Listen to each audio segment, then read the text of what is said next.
On the 23rd of June 2016, the United Kingdom voted to leave the EU. Article 50 of the Lisbon Treaty allows a member state to notify the European Council of its intention to withdraw.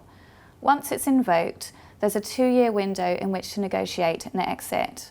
Court proceedings have commenced in London which challenge the triggering of Article 50. I'm here with Michael Madden, a partner at Winston Strawn in London and contributing editor of the GLI to Litigation and Dispute Resolution. Michael, could you talk us through the process? I understand that 2 proceedings have been issued, both claiming the same relief, although relying on separate grounds. The proceedings are essentially judicial review proceedings, both seeking a declaration that only Parliament has the power to authorise the triggering of the Article 50 notice to the European Council. The question for the court to decide is whether the royal prerogative, which is a power exercisable by the Crown, historically to enter into treaties and deal with other foreign policy issues, enables the Prime Minister to notify, to give the Articles 50 notice, or whether the matter is something devolved to Parliament.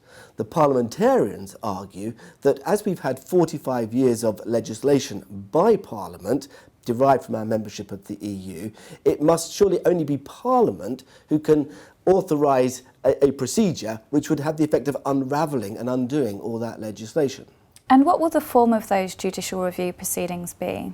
Well, we've already had a preliminary hearing during the summer at which the court has ordered that the matter should be dealt with by a hearing by the Lord Chief Justice in October this year. Ordinarily in judicial review proceedings, you have a 2-stage process.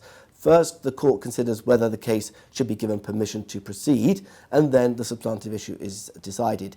In this case, in the summer, the court ordered that there should be a rolled-up hearing, which means that the Lord Chief Justice will decide in October both the permission and the substantive issue. Between now and October, the parties will exchange any written evidence they intend to rely on and their legal submissions. So surely the losing party will want to appeal? Yes, and the question then will be whether the appeal should go to the Court of Appeal or whether the party should adopt the leapfrog procedure, which enables the case to be referred immediately to the Supreme Court. That's a decision for the Lord Chief Justice to decide, and he can decide to send it to the Supreme Court if he considers an issue of significant national importance is involved and that the early determination by the Supreme Court outweighs the advantages of having the matter considered by the Court of Appeal. And I think in this case, it's almost inevitable that that's what the judge will decide. And what will be the constitution of the Supreme Court? Well, in any given case, ordinarily the panel consists of 5 of those justices. In some cases it could be 7, and on rare occasions it can go up to 9.